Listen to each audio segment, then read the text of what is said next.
So everyone, welcome back to the channel. Back outside Via Moto in Sheffield again today. I recently reviewed the Honda Africa Twin Adventure Sport. If you've not seen that video, look up here. But a lot of comments on that video were asking me to review the DCT version.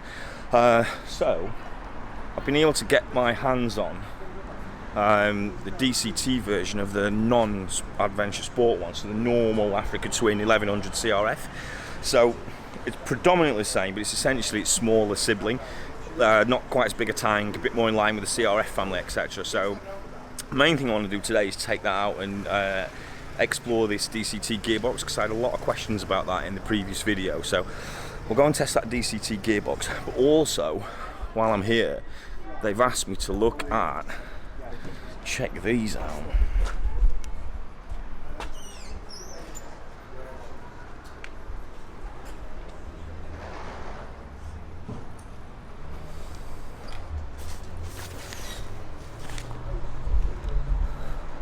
So Via Moto are distributors and stockists of RUKKA touring and adventure clothing. Now, anyone who doesn't know RUKKA, they are the Rolls-Royce of adventure clothing. That setup there with the jacket and trousers is £2,500. So I'm going to take that out for a whirl today to get a bit of experience with it, so I can talk to you in a bit more of an in-depth review about that in the next video that's going to come. I think you'll find that interesting. So let's go on the bike and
right, so welcome to another video. This is more of an update video really. This, as I said on the intro, this is the sort of standard Africa Twin, the 1100. The one I test rode was the Adventure Sport, so this is a bit smaller, smaller tank, still feels big though. Yeah. But this, importantly, has got the DCT gearbox. So that was one of the most popular questions on that Africa Twin video, which was popular video in and of itself, actually. Actually a really surprising bike for me, pleasantly, I might add. But one of the most popular questions was, can you drive the DCT? What's that like? So I aim to please. So the performance figures of this and the Adventure Sport are broadly similar, and everything's pretty much the same, but I'll have a stop and a walk around later and I'll sort of walk you through the key differences. But broadly speaking, it's going to ride very, very similar. So the main part of this video really is just to assess what this DCT is like, and actually what I'm concerned about, or perhaps that's not the right way of saying it, what I'm interested to see is how it copes off-road when you need a bit of extra control with what you would normally use as the clutch, and sort of going over a little green lane. So I'm going to go to a mild green lane, one that I know I'm not going to crash on, but obviously one that's going to put this through a little bit of its paces. It's been dry for a few days, so I'm not going to get the bike caked up in mud. I have to be a bit respectful because it's not mine. I have to be a lot respectful, actually. But so far, first impressions are DCT gearbox is really smooth. I don't really know I'm on it actually. It's just cruising nicely, changing through the gears in traffic, no problem. You can flick into manual mode here. So you put it in manual mode, and then you've got up and down here, using these little triggers on the back here, on the front and back here, sorry. Let's leave it in auto now just to see how it handles things. Yeah, we need to go and get some fuel first, as usual. And yeah, as I said, I'm also wearing, as we speak, and testing out, so I can give you a properly informed review on a future video, but I'm wearing the RUKKA Kingsley suit at the moment, and it's a touring adventure suit, absolute top of the range, best money can buy, and they've kindly loaned it me, so I'm hoping not to bin it. And it's currently about, what's the temperature? It's got to be knocking on 27, oh, it's 31 degrees according to the bike. I didn't think it was quite that hot, but it's really, really hot. We're having a mini heat wave at the moment in the UK. And I have to say, this suit is super light. There's about 15 different vents on it, and at the minute, I'm not too bad. Pretty comfortable actually, considering the heat. I wouldn't want to sit around and eat my lunch in it, but on the move, really nice. It's really easy to move around, really comfortable, doesn't feel restrictive, super well protected. I'll give you all the stats about the suit later, but I'm going to do a full in-depth review with Steve, the clothing manager there, who literally knows every single fact about every single specification of all the clothing. In fact, actually, that's a really good point. I'm not sure Viamoto sometimes is well known as it should be for their clothing department. You know, did you know that Viamoto Sheffield sell RUKKA, for example? Probably not. Well, you should, because they've got a brilliant clothing department. Absolutely fantastic. I would highly recommend them, and there's no one more knowledgeable in motorcycle clothing than Steve, who's the manager of that department. I've known Steve, I knew him 20 odd years ago when I used to sell motorbikes, a long time ago, more than 20 years ago actually, 22 years ago I think, for the old Carnells. I used to work for them for a bit, and he was there then, so he's super experienced. So go and hit Steve up, and like I say, they sell the RUKKA brand as well as various other top brands, but it's a really good selection of clothing. Right, so far DCT gearbox, which is the point of the video, or the main point of the video, is really nice. Yeah, drops down pretty smooth. I think for this type of bike, really, I mean, this is my personal opinion, but I think more people would probably spec DCT than not. You know, you're doing a lot of miles, a lot of cruising. If you got the option of DCT, why would you not? I think the only caveat is if you're going to do a lot of off-roading, what's it going to handle that like? And I will answer that on today's video. I might aim to be half useful to you lot for once. But yeah, first impressions are really nice. Like I say, hit into manual mode. Yeah, responsive. Goes down into first gear for you if you pull up at a junction and forget, so there's no stalling. Alright, so with the gearbox in manual mode, let's give it a whirl in second gear. Let's just accelerate down this on ramp.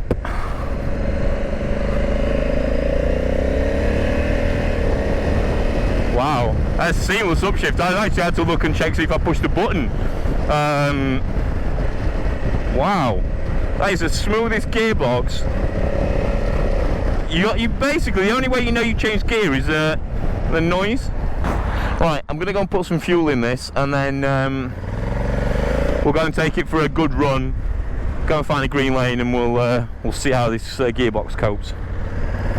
So I'm not going to do too much review on this bike. I'll talk about the differences a little bit, but you know, the Adventure Sport is very similar. The main differences on this are, other than the gearbox, it's a bit smaller and a bit lighter. It actually, to be honest with you, feels a bit nicer first impressions. It feels a bit more easy to manoeuvre.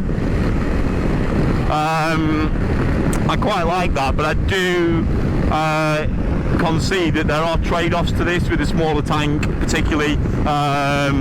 There's no luggage on this, but obviously you can fit it. So for proper touring and adventuring, the Adventure Sport might be a better choice, but it just depends on what you're going to do. But this definitely feels a bit lighter and more nimble, so I'll go ride it and go and test out the gearbox, and then I'll join you before we hit the green lane, and we'll walk you through how that feels with this new DCT.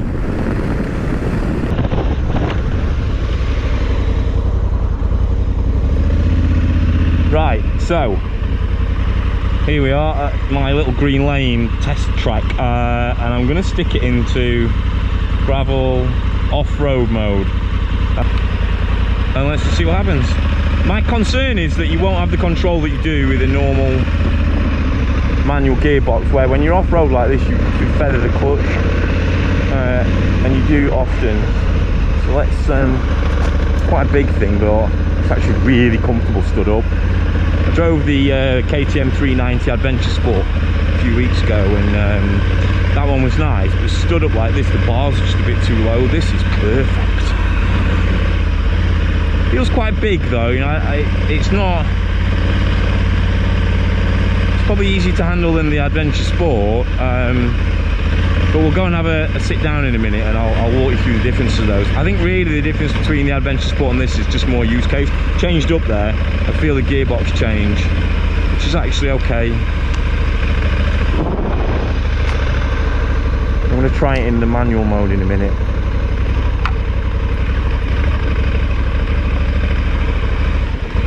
Yeah. Actually, I think this is all right now.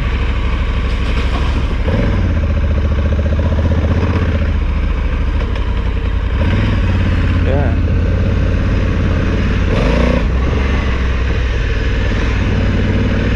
I'll tell you what though, the suspension is oozing up these bums. I feel like I'm just on a little magic carpet. Super cool. Right, so let's do a bit of a walk around, shall we? Some pretty subtle product placement here with the RUKKA gear. This is top gear, but I'll come on to this in a bit. So this, as I said before, this is the non-Adventure Sports. This is the base model, if you like, Africa Twin. So they do this and they do the Adventure Sport. As you know, you've seen that. I've reviewed that pretty much in depth, so look up here. The difference really with this is it's a bit smaller. It's got a smaller fuel tank, and this is more aimed at sort of sportier, more agile rally type stuff, and the Adventure Sport is aimed more at the touring market with a bigger tank. And I have to say, you feel it. This does feel a bit more flickable. Flickable's a bit of an extreme word for it, because it's not flickable, but it definitely feels more agile. You get more compact bodywork. It looks a bit more like the CRF model. I think it's got a derivative of the CRF450 frame as well, so if you think it looks familiar, there's no surprise there. It's got a 5-gallon gas tank. The Adventure Sport's got a 6.5 one, but it's also got things like 3-stage cornering lights. It's got more front fairing. There's definitely less buffeting on the motorway on the Adventure Sport. This has got a fixed front windscreen. Adventure Sport's got a adjustable one, which is quite useful actually. And then obviously the rear luggage rack, larger skid plate on the Adventure Sport version as well. Heated grips it's got, and you've got an accessory charger standard, although this one's got one as well. You've got a USB doodah in there, which is useful. Yes, it's got a 1084cc engine. It's a really pokey engine actually. Cruising on the motorway and like pulling onto slip road and everything, it feels really nice. Twin cylinder engine, sounds nice. It's got a 6-axis IMU. You can change lots of different riding modes: gravel, off-road, user 1, user 2, sport, urban and touring on this version. And then you've got a DCT, as we know on this one, or a non-DCT. The DCT gearbox, which is what really the point of the video is, or a big part of the video, is amazing. Both of these bikes, the Adventure and non-Adventure Sport, feel very similar. They're both very comfortable, very capable. This just feels a bit sportier, and the other one feels a bit more comfortable, so it's kind of, you know, what are you going to use the bike for? They've both got 6-axis IMUs, whatever that means. Clever people than me will know what I'm talking about. But in all seriousness, there's a lot of safety features. ABS, cornering ABS. The ECU recognises when the bike's cranked over and it won't sort of suddenly change gear on you in the DCT, so you don't get your chassis unbalanced. And then you get 3 traction modes. You get automatic drive, basically, automatic sport, which basically holds onto the gears a bit longer, and then you've got manual transmission, which is, as I showed you before, operated via these levers here, which is pretty cool. So yeah, I like it. I like the DCT gearbox. They're just different flavours of the same thing with slight nuances. Yeah, and you just really need to pick what your use case is and which one you prefer, to be honest with you. Yeah, so look, just a quick intro as well. I'm going to do a proper video on this with Steve. This is the RUKKA Kingsley jacket. This is 1,450 quid. The trousers I've got on now are 1,050, so you're talking 2.5 grand. But for that, you're getting the Rolls Royce of touring / adventure gear. 30-degree heat today, cruising round, brilliant ventilation, light as a feather, lots of protection. I've brought the magazine because I don't want to get this wrong, but I'm going to run through this properly with Steve. But it's this is that I've got now is the flagship model, and it's got a Gore-Tex Pro 3 layer laminate with Aramacore, aramid fibre reinforcement plus outlast lining. It's also got a down X. It's got, obviously I've not got it in today, but it's got a removable insulated down feather, as you can see here. Really, it's an all-weather suit. Like I said, I'm in 30 degrees today, and like I'm hot, but I wouldn't want to be in leathers, put it that way. So yeah, I wanted to just highlight these. That these are available at Via Moto. They've got a whole range of RUKKA, and I'm gonna go and hook up with Steve and do a proper video on these soon. But first impressions on these are top banana. Yeah, really cool. So yeah, I hope you like that. Right, let's go and sum this up, and we'll finish off the video.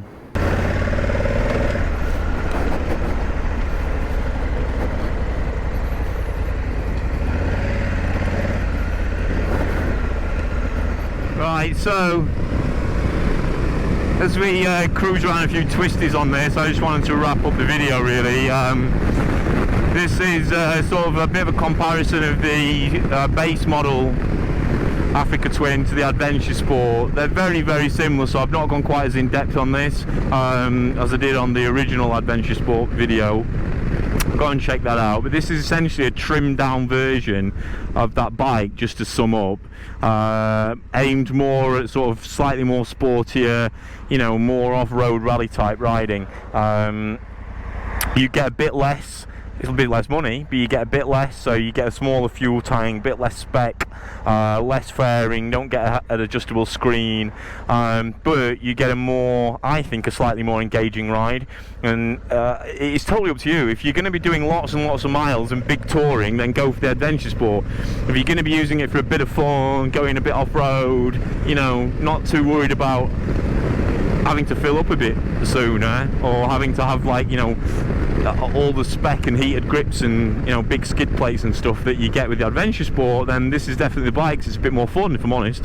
Not that the Adventure Sport isn't fun, but this just going around these twisties now is definitely more nimble and agile, a bit more of a giggle. They've both got very well, they've both got the same engine, so give or take the same performance figures. It's just whatever you prefer. DCT gearbox though is a must, in my opinion. Whichever one you buy, spec the DCT, it's great. The only caveat is when you're off-road, you're probably better off with it in manual, just so you can control when it changes up and down, because you don't want it changing up or down when you hit an unexpected bump or rivet and you want a bit of power to get you out of trouble, and you're in the middle of a gear change. So that's the only complaint there. But it's super comfortable, stood up for off-road. Yeah, really, really nice. So more off-road sporty, go with this one, the base model. More touring, adventuring, go with the Adventure Sport. Simple as that, really. Make your own mind up. But either way, they're both cracking bikes. And the DCT gearbox, I'm really glad I rode it, because it definitely makes this bike better, having DCT. So yeah, awesome. RUKKA gear, again, quick plug.